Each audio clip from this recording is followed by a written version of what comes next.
Hi, this is Tommy Naish, It's Gigabit Gaming.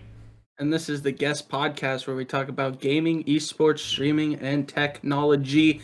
Episode 9 here. How's it going, Giga? Going good. How are you doing?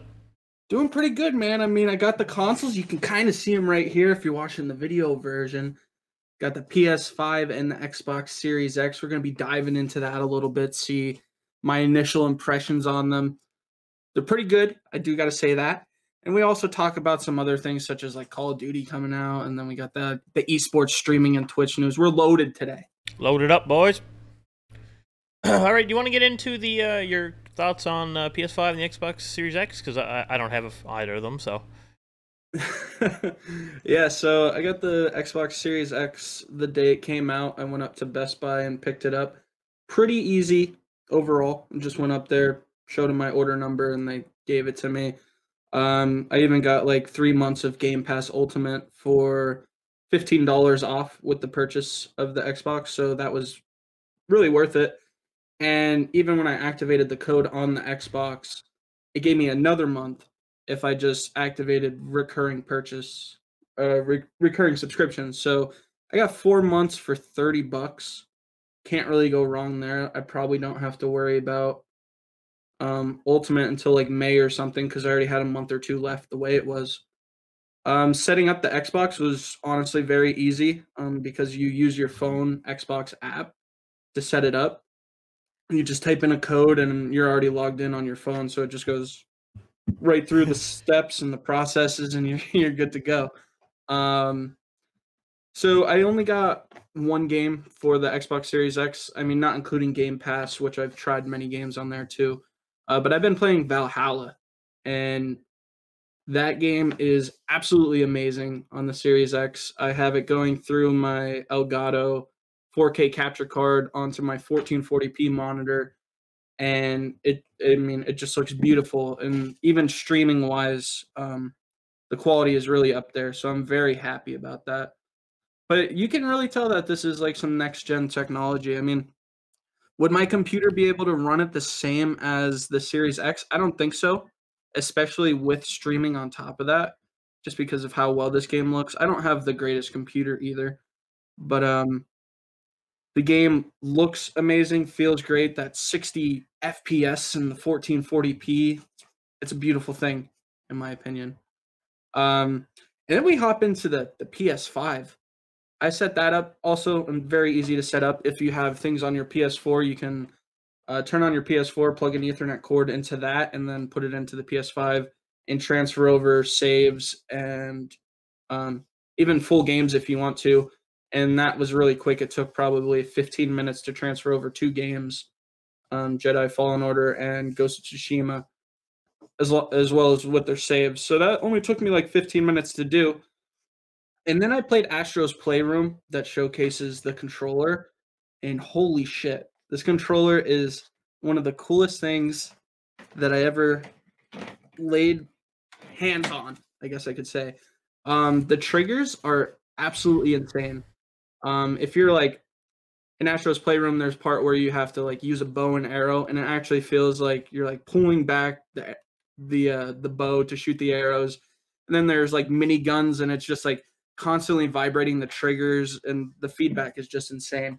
Yeah, I saw a Even lot of people that were like saying how awesome it is and stuff, and then like people are like, like Xbox hasn't really changed their controller much, and then of course there's people that are like, well, that sucks because obviously the stuff that Sony did was great, but then you also see yeah, people that are like, oh, why would you change perfection? It's like, come on, man, like you're allowed to not have the best of everything as long as just because you like Xbox more doesn't mean that there's everything's perfect for them. It's not true. So get off the high yeah, horse.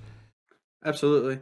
And I mean, even besides the triggers, I mean, just to test this out, I joined a party with a friend who also had a PS5. We were talking to each other just using our controllers, and his voice was coming through the controller as well. And I was just like, this is insane. That's crazy. Like, absolutely insane. So, overall, this controller is a 10 out of 10 in my eyes. Even if you play like Call of Duty Cold War, the PS5 version. I don't have it for the PS5, but the haptics on the triggers are used for that, and apparently feels different with every gun you use. That being said, PS5 interface amazing, games are amazing. Kind of upset that it doesn't output in 1440p. Luckily, I have a 4K monitor right here that I've been playing everything on, and I'm extremely impressed with both of these systems so far. I saw that there was reports of some PS5 games that were like loading the PS4 versions. Did you experience any of that, or has yours been like a clean experience? So far I haven't experienced that. I only have the new Spider-Man Miles Morales, and I was playing Ghost of Tsushima, and that just automatically. I mean, it still is a PS4 version, but the frame rate's increased and the load times are increased. So I don't think there's a specific like upgraded PS5 version, but we got the 60 frames on the Ghost of Tsushima, and it's absolutely amazing. I hope that game gets Game of the Year, by the way. I saw that it was nominated for the Game Awards, and I'm going Ghost of Tsushima all the way. Yeah, I haven't played really any of the games that are on that awards list, like The Last of Us 2 or anything. So yeah, I don't Call really yourself a gamer? I don't really have much of an opinion on them, but I know people are fighting over it on Twitter, which is always hilarious to watch. Anyways, a game that we both have, Call of Duty Cold War. What are your impressions on it? Your first thoughts on the few days it's been out so far? So I don't understand why so many people dislike this Call of Duty. Besides the issues that are going on, I understand like issues with computer and even the new systems and everything. Yeah. There's a lot of glitches, and I mean you've run into them too, right? A lot of them, yeah. I have a video on my YouTube channel that discusses how to fix them, and numerous people that have said it helps. So it's a good thing that there are some fixes people can do, but it's a shame that you even have to try. Yeah, I feel like they could have waited even a little bit and ironed out some of these issues before the game went live, because there are a lot of them. If you can get past all these issues, though, the gameplay is actually really fun. I feel like skill-based matchmaking is back, and it's bigger than ever in this Call of Duty. I haven't played an easy game of Call of Duty this year. I feel like I've had to sweat my ass off in this Cold War game. Overall, though, I haven't touched the campaign yet. I'm already prestiged in multiplayer, and I played a few rounds of zombies. The zombies is a lot of fun too. The zombies is unreal. Yeah, I kind of want to get back into that. You and me should do like an Easter egg run or something like that. Yeah, I got as far as the Pack-a-Punch, and then I think we were around 15 and we went down. But you know, it was fun though, like packing your gun and stuff. And the zombies I find are like ruthless. If you and your co-op partner are next to each other, you're screwed. There's like so many at once, and they're so fast. You don't really have a chance, and all of the rooms are really tight. So if you get stuck, you're just screwed. But I feel like I also haven't, you know, like it's cool that there's score streaks. Like you can just hop in a chopper gunner. Like that's sweet. I haven't really done much of that. I've only played I think 2 or 3 rounds. But yeah, it's so far what I've played has been awesome. It's been a lot of fun for zombies. I did do one of the Easter eggs for the zombies, which included it was just shooting all these orbs in the main room down in the basement in that like reactor room, and it brings up the coffin dance meme. You just get teleported back into that room. It's just a song playing, and there's the zombies have a crate on top of them, and they're dancing to the song. That's funny. And then at the very end, you get like a reward for doing it. So it's kind of useful to do at least once a playthrough, because you can get like the Wonder Weapon or Juggernaut, even like the ray gun and stuff like that. So it's definitely a useful Easter egg just to get a free item out of it. But then there's the longer Easter egg that has the multiple steps of upgrading your Wonder Weapon, and there's even a final boss at the end. So, I mean, I really want to get through that at one point. And there's even like the new exfil feature, which I haven't exfilled once yet because I always die. Yeah, same. Just kind of ends and then you cash out. I don't even know what happens when you exfil, honestly. I think the helicopter just picks you up and then the game's over. Yeah, I don't know if there's like some type of incentive to doing it, like yeah, I think you cash out for bigger rewards. What I Yeah. really like is how you can upgrade your guns while playing zombies, and they go towards your multiplayer level ups. So Yeah. like I was running the MP5, and I got like 2 or 3 levels just playing in zombies, and it's like, man, that's so cool.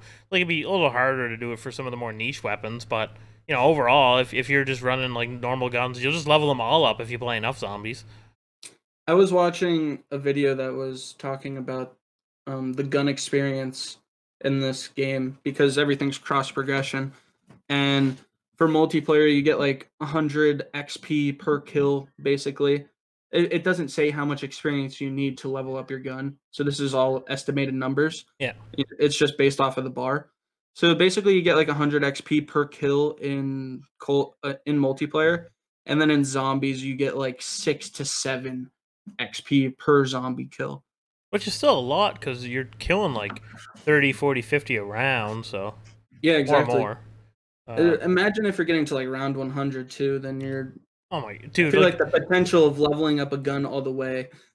dude, round 100 is like, oh my god, there'd be like 1,000 zombies plus per round, Yeah. like easy. You'd be playing for like 20, 30 hours. Like at that point, rounds take like 30 minutes a pop. I was watching. I don't know if you know Noah J. He's I've on. heard of the name. He's a YouTube streamer.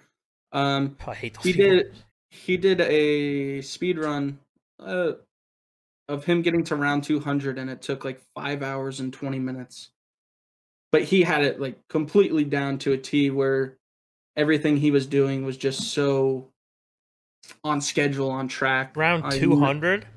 Yeah, and then he just paused the game and he's like, "All right, I'll continue this tomorrow, but I got to get off now." It must be different because I remember like on Kino in like Black Ops 1, for example, if you were trying to get like a high round challenge, you'd be playing for like 20 hours easy. Yeah. So it's definitely either there's less zombies per round at high rounds, or the fact that you can have like score streaks and stuff. He's just like calling in chopper gunners and just mowing down the whole round in like a minute. Yeah, he definitely used the chopper gunner like every round, but then he had the wonder weapon and the ray gun, which helped you just destroy hordes of zombies at once. Yeah. But still, I'm excited to get more into zombies. I know leveling up guns in this game is a pain in the ass. Good way to grind it, zombies. Yeah. So, I mean, you can grind some zombies, get your gun levels up. I feel like I might do that with the MP5 since, I mean, it just got nerfed today. Yeah, big news, big news. 33% less damage at range than it used to have, so that's a pretty substantial nerf. They're going to have more weapon tuning changes on December 10th when they officially launch the first season. So that's big news. I'm glad that the MP5 is getting nerfed. I mean, it definitely was too strong. It's the most powerful gun in the game, and it is a submachine gun, so it's not really reasonable for that to be the case. Anyways, I've seen that a lot of people are complaining about sniping and quickscoping in particular. In my personal experience, it's relatively easy to quickscope in Cold War. Like, there's hardly any scope sway. You shoot where your bullet goes the moment you ADS. Like, I don't really understand what the issue is. It seems fairly easy to me, but I see a lot of people saying it takes too long, but I think it's even faster than it was last year. I was watching some pros talk about sniping in this Call of Duty, and they were saying how easy it was and just like how simple it was to get like nice quick scopes. Oh yeah, it's like so easy, man. That's the one thing I like about this Call of Duty. They made sniping fun again, you know? And I feel like that wasn't really the case for Modern Warfare. But this game really brings out the sniping aspect, and I mean, it's possible to get one-hit kills and have fun with it. Yeah, you're definitely punished though. Like you hit the arm and you don't kill the guy, or hit him like below the waist, you don't kill the guy. So you definitely got to be hitting your shots pretty accurately. You know, center mass high up. But it's fairly easy that I've noticed. But again, you see people on Twitter, and if you just take that, man, you'd be like, dude, this game is the worst game ever made. Like nothing in it's good. Like people just love to complain. But anyways, I think it's like the skill-based matchmaking is back in this Call of Duty, and people are upset because they're not been in doing every good. COD's, like starting in COD 4. Like I don't really understand the big deal. It's just people didn't know it existed, so they didn't know to complain about it. Hmm. I've had lobbies in Cold War, and every COD ever exists where it's been like, oh, that was like the worst match of my life. Like I couldn't do anything, and then games where I'm like, I'm absolutely stomping. And I've had the same experience with Cold War. Like I played a search and destroy game, and I had like a 30 bomb or something crazy. It was like 20 plus kills easy. But then like I'm playing regular hardpoint or whatever, and I'm like, dude, like hardly getting a kill every time I die. Like my KD's definitely like not even one. So it is what it is, and it's just going to be the same, and as people get more used to it. You also got to remember, too, that the majority of Call of Duty players get the game at Christmas. Yeah, So, Christmas noobs, yeah, we call you're them. going to have a lot of free games once December 26th hits. Speaking of which, like I played a one match yesterday, last night, and I went 43-6. Instead, I had like a KD of like over 7. It was just like this is probably one of the best games I've had so far. Easy peasy. Yeah, so we'll pop off Call of Duty now. We'll head on over to Valhalla. You mentioned that earlier, sorry, and I haven't played. Seen some gameplay. Looks really fun. Yeah, go ahead and take it away there with your impressions. Yeah, so I've been playing Assassin's Creed for a long time. I mean, I didn't play Origins or Odyssey, um, or Syndicate, but everything before that I played. And I recently beat Black Flag. And moving from Black Flag to Valhalla is just absolutely insane. I couldn't believe it. Um, Combat completely different, exploration different, everything about Assassin's Creed from I'm guessing Syndicate, anything before Syndicate is just it's just a completely different game, and now I can't wait to go back to Odyssey and Origins when I'm done with Valhalla, just because I really like how this game feels, and I think Odyssey and Origins kind of bring that to what it is now. The skill tree is massive. It took me 6 hours to hit the title screen of the game. This would be like, oh, Assassin's Creed Valhalla, like, welcome to our game. Took me 6 hours just to reach that. And that just goes to show how big this game is. I think I'm like 15 hours into the game now, and I barely touched it. I just started like I probably did like 2 or 3 main missions, and I've just scraped the surface of the game. So I'm excited to get into that, and I kind of want to be a completionist and 100% it, Yeah. but we'll see how that goes. I feel like I'll have to invest like 100 hours into the game if I want to do that. The last Assassin's Creed I think I played, and this will date me a little, was is Brotherhood, and Oh yeah, I remember playing that, and especially going online, and I was like, dude, the online's sick. Like you go around and like no one knows you're an assassin type thing, and you're like assassinating people, trying not to get caught, and then there's like the PvP modes where you're like assassinating each other and fighting and stuff. It's like, oh my god, like, and everyone looks like a normal civilian, so you're walking around and all of a sudden this guy just like slits your throat and you're just like, oh, okay. My bad, I guess. I seriously miss the Assassin's Creed multiplayer. Back in the day, that was I think I synced so many hours into that. It was just such a good time. If they brought that back for Valhalla in some way, in some type of DLC or something, I'd be all over it. Another big piece of gaming news here is the Demon Souls devs tease a hidden door secret. So it appears in the Demon Souls remaster, remake, whatever you want to call it, that they added a new room to the game. That there's a door that no one can get into, but the door wasn't there in the original. And a certain YouTuber by the name of, I don't have it listed here, but they mentioned him in his tweet. Anyways, he had found out how to see through the door, but he couldn't actually get into the room, and there's some item inside the room that not sure what it is. Bluepoint Games, the developers of Demon Souls, tweeted out vague messages about the hidden door, and one player, as I mentioned, can see inside the room, but he hasn't been able to open the door or anything like that. I'm not sure how he's seen inside. No one else has reported that they've been able to do this, so perhaps some sort of glitch currently that he's using to see inside. But otherwise, it's very cool to have this kind of developers adding in these new rooms, new areas, and potentially new features even into these remakes, because like people don't really expect anything new when you're just remaking the game, right? It's Yeah. just we're gonna make it better and run faster and smoother and everything. But with this, it's like, oh my god, like what's in there? Like we need to get in there. And everyone, who would play those kinds of Souls types games are like, oh my god, I need in there, I need in there. And these players go crazy over this stuff, dude. So Blue Point Games doing this is really good in my opinion for bringing up the hype, especially.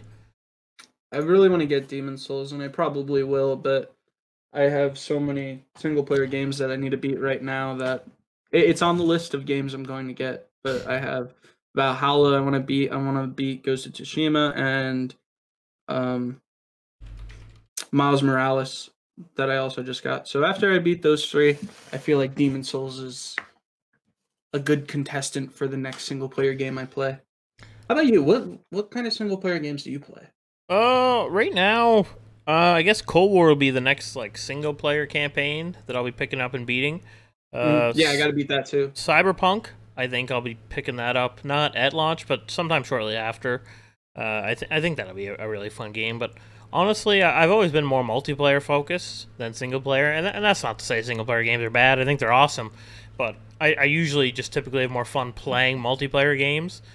So I mean that's more my style. But I mean, I have nothing against Assassin's Creed or any of those kinds of games. I think I'd have fun playing them. I just haven't really rationalized spending the money to myself yet. So to pick up anything, because $80+ after tax is a lot of money to drop on a game. So it was a hard decision to buy COD, to be honest, but I picked it up anyways.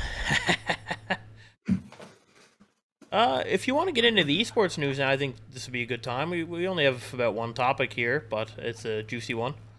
It's a juicy one. We got the content creator group Too Hype joined 100 Thieves today. And I don't know if you guys know about Too Hype. Too Hype is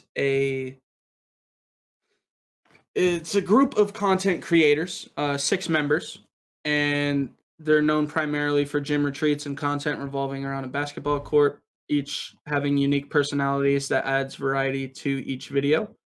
I don't know if you guys watch the 100 Thieves videos that go on or not, but they posted one a couple weeks ago of them doing a little collab video with Too Hype, and they're like, "Yeah, hopefully we could make some more videos together soon." And then next thing you know, there's this announcement that they're joining 100 Thieves. 100 Thieves tweeted out that this group of 6 creators sits at the forefront of sports, gaming, and culture. Just in the past few years, they amassed over 18 million YouTube subs across their channels. We look forward to so many collabs to come. So this is a very good thing for 100 Thieves. They're going to be dishing out content left and right, especially with Too Hype joining the team. And that's going to be some good videos upcoming. Yeah, these teams like esports and like stuff like I follow G2 on Twitter a lot, man, and God, there's so much hype generated around these big esports teams. It's a shame that esports isn't taken more seriously. Like, Yeah. Ubisoft has recently ruined Rainbow Six Esports, like drove it into the ground. They've destroyed the league. It's fixable, but they're gonna want to have to fix it. And I hate talking about it because it's so disappointing. Like the only good leagues now are player-run leagues, and that's a shame that the developers put so much time and effort into trying their best to make the gameplay good, but then just absolutely shit on the highest level of play. It really is just sad, but there's dozens and dozens of good teams, popular teams that do esports well and want to do their best and have amazing players. Amazing. Yeah. Like, you watch people like Shroud and stuff like that, man, and then like, he's really popular and he's really good, but there's people that are less popular that are just as good or even better. Like, realistically, Shroud's not the best gamer in the world. I don't think anyone can take that title, but, there's people that are better. Well, I guess, you're pretty good. Pretty darn good. Pretty darn good. Yeah, I mean, 18 million YouTube subs. They're almost like half my size, so not bad. Yeah, that's a large amount to say the least. Yeah, but that's about it for esports news. Nothing too crazy on the docket for that, but we can get into the The streaming news here, we got actually a lot of juicy stuff, going on for the streaming news here. This is gonna be Yeah. pretty crazy stuff. I'm excited to talk about this XQC thing and DMCA and everything. So we'll get right into it here with Monster Cat Gold and Twitch have partnered up, and now Twitch allows Monster Cat Gold 30-day or more subscribers to instantly unlock affiliate. This change is being made to incentivize Twitch users to play music they own a license to. Users are very annoyed at this change because it essentially turns affiliate into a pay-to-get method. This is obviously great for Monster Cat. This couldn't be a better deal for them. It literally could not be. The fact that everyone's going to be using their music now, and everyone who's on Twitch is going to buy a subscription, like that, it's a win-win for them. I can't imagine Twitch even paying them any money to set this agreement up. Like, it must have just been so good for them that would have been all they needed to do. I'm kind of upset about this in a couple ways. A being the point where you pay for affiliate now, which is stupid because that's something that you wanted to work for, and once you got it, you felt accomplished in life, and then you're like, all right, now this is where the real journey begins. Once you get affiliate. Another reason I'm upset is because I used Monster Cat Gold before this was even a thing. Yeah. And now everyone's going to be using it. And I felt like I was, one of the unique few that decided to pay for Monster Cat and have this entire library of music to access, whether it be for streaming or content creation. And it seems like, I'm happy for Monster Cat because now they have all these people going to be using their music and the discoverability of artists is going to fly up. But at the same time, I enjoyed being one of the select few to actually use it. Interesting fact, the Monster Cat CEO actually follows me on Twitter. So that's pretty cool. I got to get that follow somehow. I got to interact with them. I couldn't subscribe to Monster Cat Gold due to a technical bug the first time I tried, and he DM'd me on Twitter after he saw the issue I was having, and he followed me so he could DM me, and he's never unfollowed since. So he's a legend. He's a trooper. There you go. Yeah, he doesn't like any of my tweets or anything, but he okay. Can't give me that much clout, I guess. You could change your settings to accept message requests. So people don't have to follow you. I do have that actually, but he followed me and DM'd. Oh. See, he just wanted to follow you then. You're good to go. Yeah, he's just a fan. I'm sure he watches all the vids and the streams. He's just lurking. Yeah, I mean, there's a couple of reasons why this change is good and bad. And I think the bad kind of outweigh the good in the sense that, I agree. It took months and months for most people to hit affiliate. And yeah, 3 viewers and whatever. The other challenges mean nothing. Like, it's pretty much just 3 viewer average. And that's not very difficult. And, in hindsight, like, I average more than 3 viewers every stream now. But that wasn't the case when I started streaming. So, you got to start from somewhere. And now the fact that I like that I could use the status of affiliate as a way to tell how serious someone was as a streamer. Because if you were fairly serious, you would have put the work in to get affiliate. And if you're not, well, you probably won't have it then. So, if I went to a stream and I was like, oh, this guy's not affiliate, like, well, I'll check out the content, but, my mindset is more on the lawns of, he's probably, he or she's probably not the most dedicated streamer if they haven't put the time in to hit affiliate yet. Maybe they're on the path to hit it, but, a lot of people just stream for fun and don't even talk to chat. Like, we've seen tons of that. Affiliate's definitely a way to tell whether people, like you said, are dedicated or not. And just the fact that anybody can purchase affiliate now, it's just, it doesn't rub the right way. Well, just think, it's just a cash grab for Twitch. Because now everyone has affiliate, so everyone can be monetized. So they're going to be just raking in cash from bits and everything. Like, how many, like, we've all went to a streamer, myself included, where, I wasn't affiliate yet, and people are like, oh man, I have bits, I wish I could give them. And you're like, yeah, sucks that you can't. But now everyone's going to be able to do it. I don't think $6 is much of a barrier to prevent people from getting affiliate. And that's also like something that happened on Mixer. Remember, like anybody was able to get affiliated at one point. And I mean, look where Mixer is now. It's in the dumps. I'm not saying that Twitch is gonna follow that path, but Yeah, Mixer I, allowed monetization for anyone. I'm pretty sure. yeah. I remember I always had it at least. So I'm pretty sure. Yeah, I think so.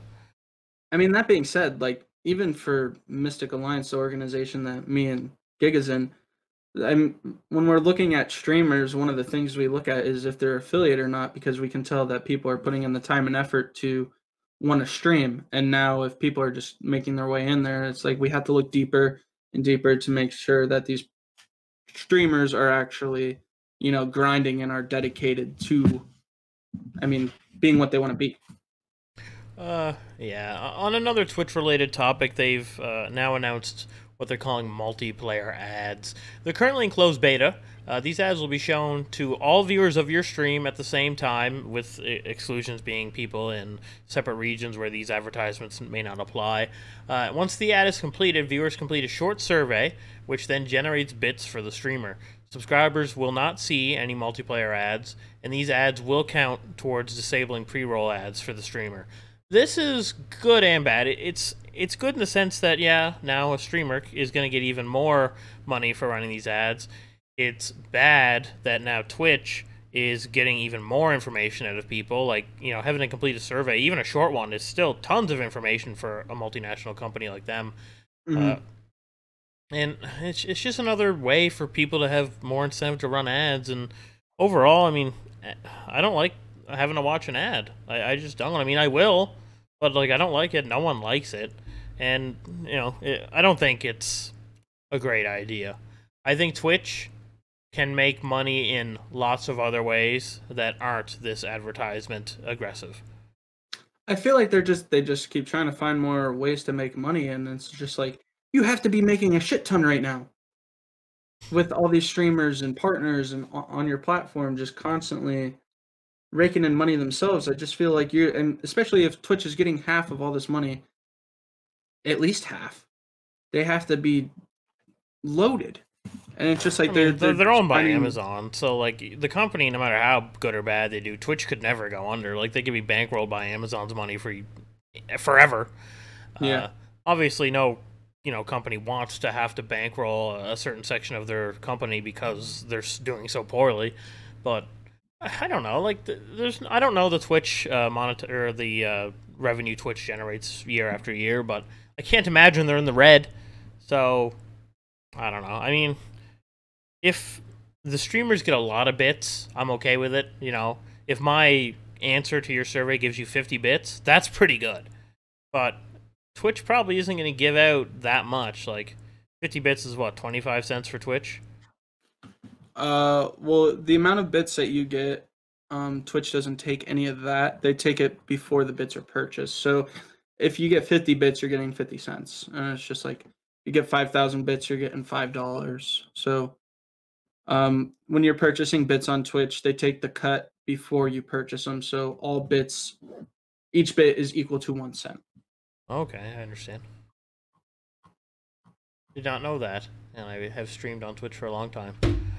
Although haven't really made a lot of money, so I guess that makes sense.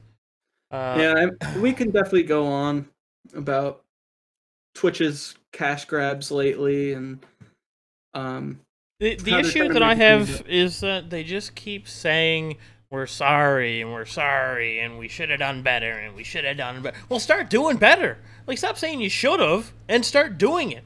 Generate these tools that streamers need to control their content. The fact that the only way you can fix a DMCA issue, you can't even what's the word I'm looking for? Dispute. You can't even dispute the claim. Like, if I say, well, that's actually my music, that the person that hit me with a DMCA claim is lying. This is my music. I've generated this myself. Nope. You can't even counter it. You literally just have to delete it or you're screwed. So that's shit. Like, who the hell wants that? So you have to delete all your old VODs and all your old clips. And until recently, even that doesn't work now. They didn't even have a tool that did that.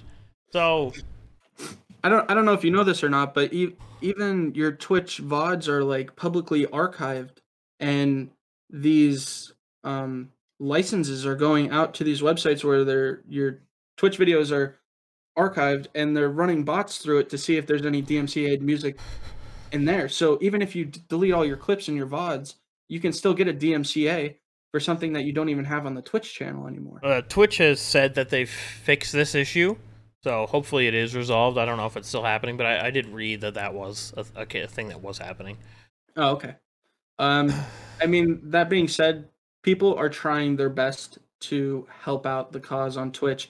Even T-Pain released streamer royalty-free beats that you can access. It's called the Pizzle Pack, and this is called Pizzle Pack 2, so I don't know if he released the first one. I'm not sure when that was released.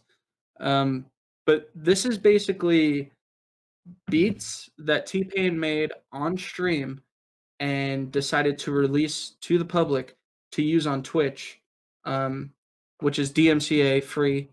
And he basically says, use this as you want.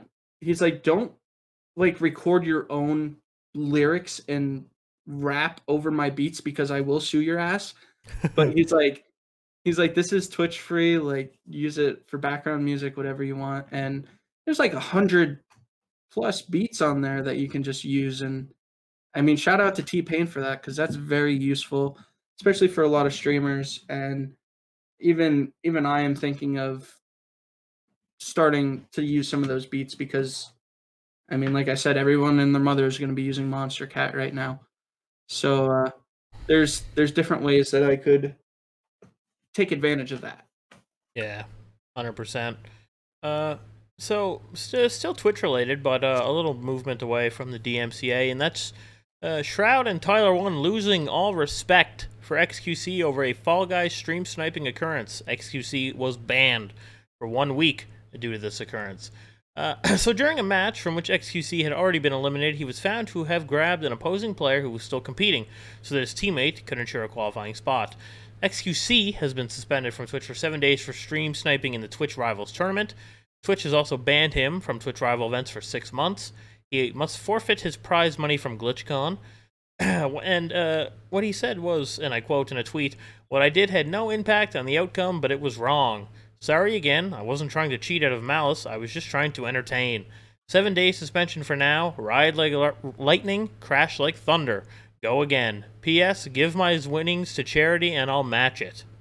So, based off what he said there, the first thing he does is say that he doesn't believe his actions should have had any consequences, because he said, what I did had no impact on anything, so he doesn't actually... Which I think it did. He doesn't actually think that what he did anything negative. So, I mean, XQC has done plenty of stuff like this before. I haven't respected him as a streamer in a long time, personally. And I know that doesn't mean dick all to him. He doesn't even have a clue who I am, but that's just my opinion. I'm glad that people like Shroud can see reason. I watched Shroud's reaction video on it, and he was doubtful at first. He was giving XQC the benefit of the doubt. He was like, "Oh, I don't think he's stream sniping. It doesn't look like he's sniping. He's just grabbing on. Like, he doesn't know." And then, like, it gets more obvious the longer you watch it. Oh, yeah, he's targeting. He has to be. He's chasing deliberately. Like, and he's saying on stream, like, "Oh, I got him. Like, of course you know. So, yeah. I don't know. Like, what's your take on it? I just think it's funny. This is XQC's 4th time being banned on Twitch as well. So I understand that this is just a 7-day suspension for cheating. So I guess it's not going to affect him in a big way.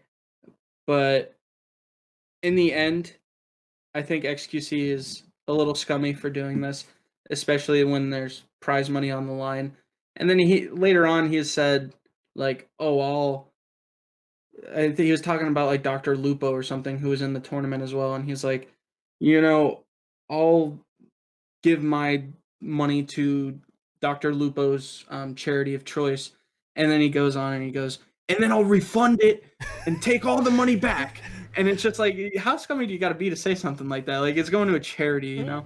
Yeah. But I mean, XQC, that's just who he is, and you either gotta like him or hate him.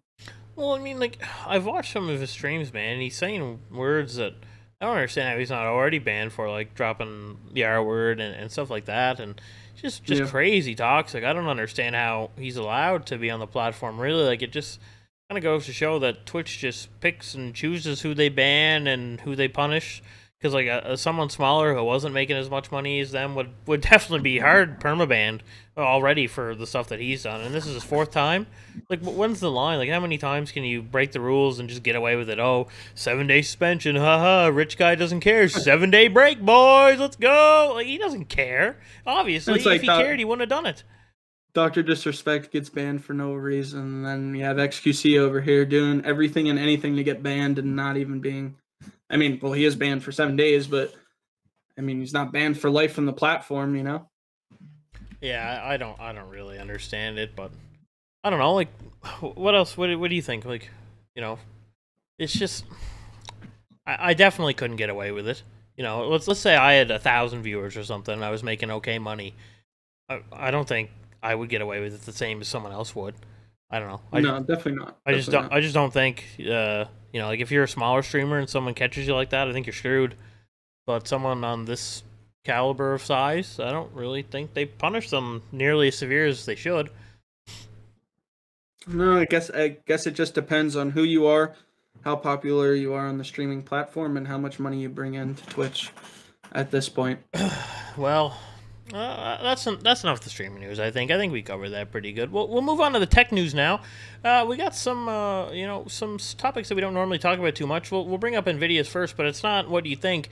It's Nvidia announcing a new desktop workstation. The DGX Station 100 is Nvidia's newest workstation. It is designed for the science and business world. The workstation comes with 4 of Nvidia's new A100 GPUs, which each have 80 gigabytes of VRAM in them. Nvidia states this allows data center-like performance without having a data center. Inside the goldish case design, you'll find a 64-core AMD CPU with 512 gigabytes of memory and a 7.68 terabyte NVMe SSD. Pricing for this unit, just one unit with 4 of the graphics cards installed, will start around $200,000 US. That's nothing. When you think about how much compute power that a system like this has, it blows your mind. Like look at your computer. This thing is like thousands of times faster in compute than yours would be. Not even close. Like the fact that you can have 320 gigabytes of VRAM inside a single case.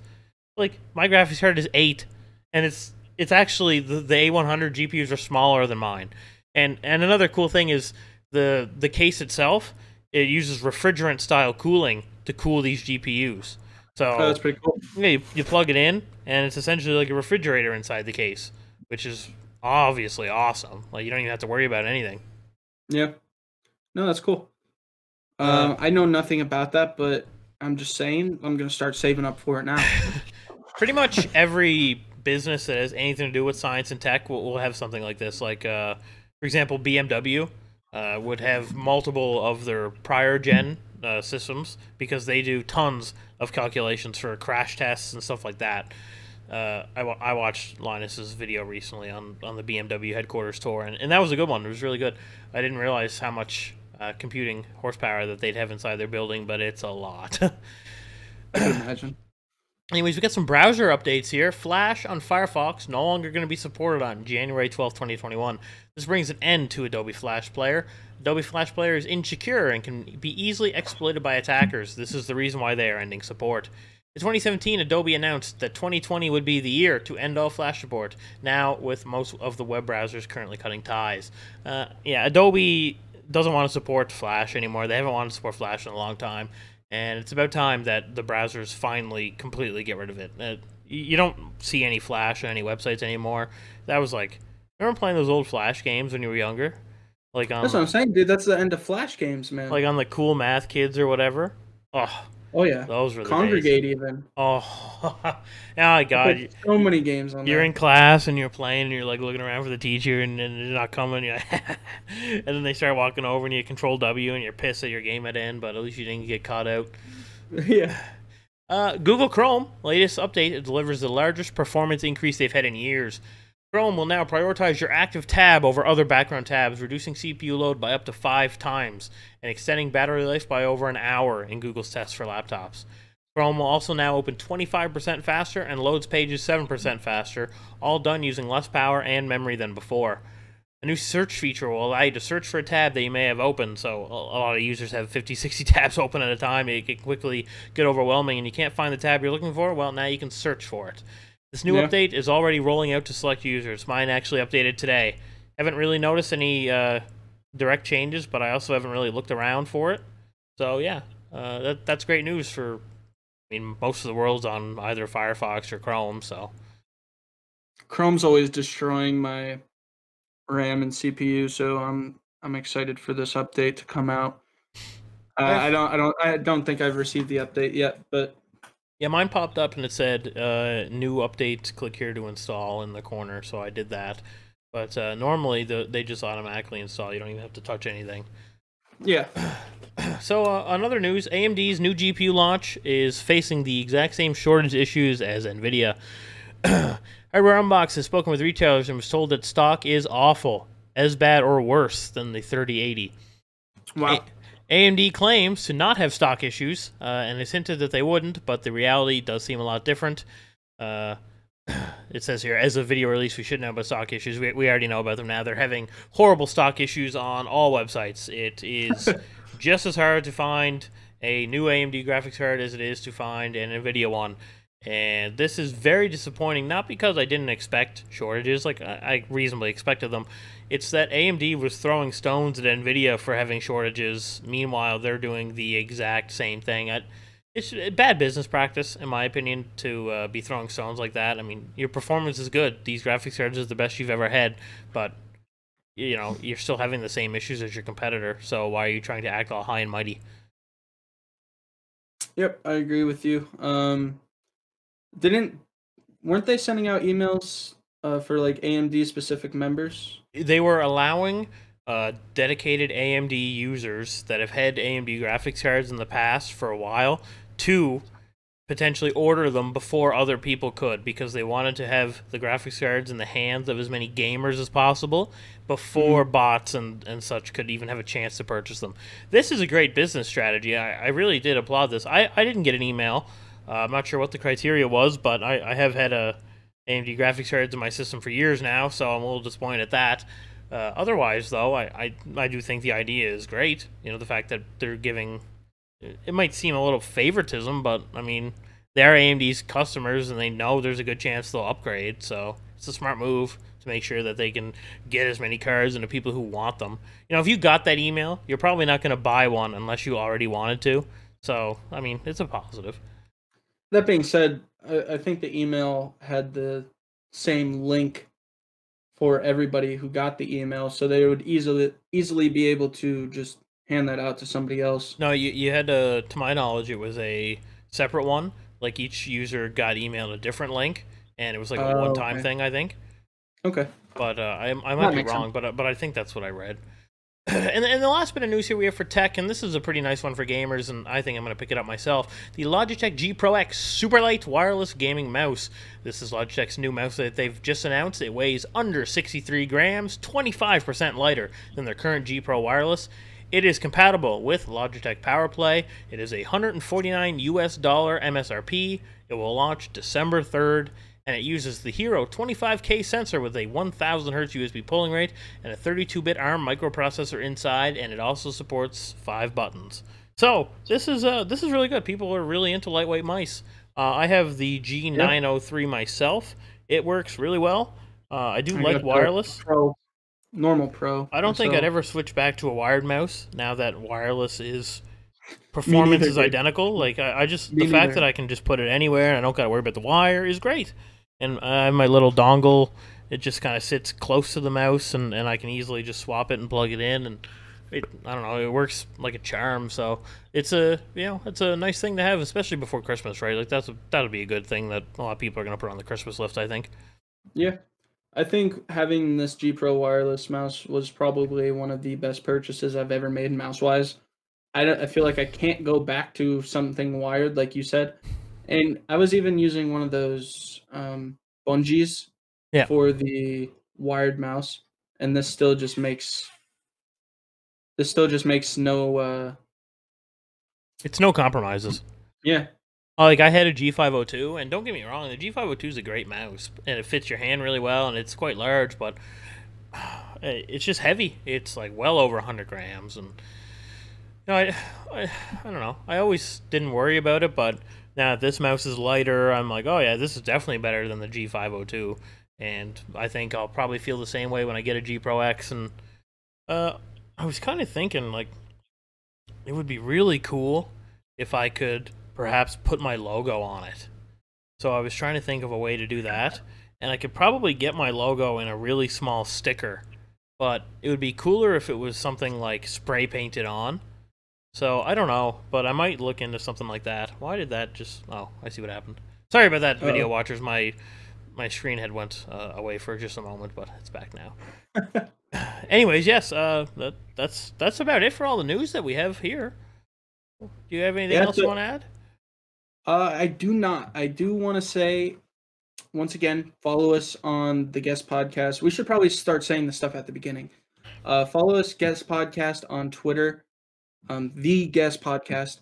Also, subscribe to our YouTube channel. We have episode 10 next week. That's 10 whole episodes being recorded. It's a big milestone for me. I'm very excited about that. We're going to be doing a $50,000 giveaway to support our 10th episode release. Tommy said he'd do that, so that's really good of him.